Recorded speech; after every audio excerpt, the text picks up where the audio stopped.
taong lansangan. Sila yung mga nakikitang natutulog at naninirahan sa gilid ng kalye, estero at tulay. Malimit din silang nakikitang nakikipaghabulan at nakikipagpatintero sa ating mga social workers kapag sinusubukan silang abutin para mabigyan ng angkop na tulong at pagkalinga. Ako po si Director Lara Duran ng Strategic Communications at matutunghayan natin ngayon sa special episode ng kwentong Angels in Red Fest kung paano hinaharap ng ating magigiting na social workers ang hamon sa pang-araw-araw. Matiyak lang na maibibigay sa bawat pamilya at individual ang tamang tulong at serbisyo para sa kanila.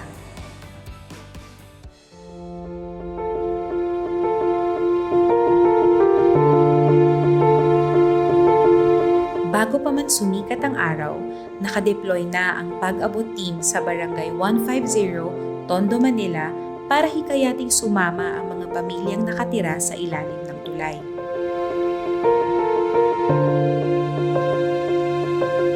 At dito nga tumambad sa aming mga mata ang marumi at nakakasulasok na amoy ng estero sa lugar.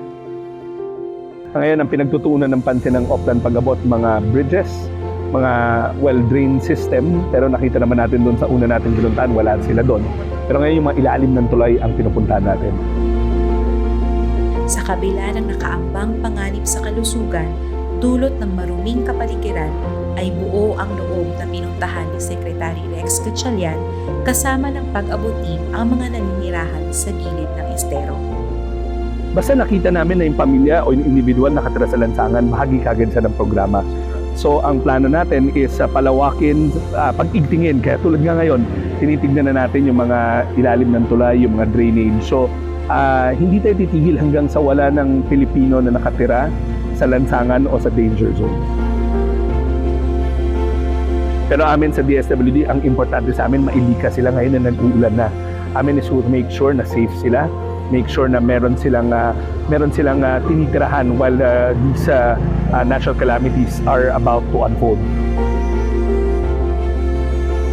Bahagi ng pag-abot program ng Department of Social Welfare and Development o DSWD ang pagbibigay ng tulong pinansyal, medikal, psychosocial intervention at livelihood assistance.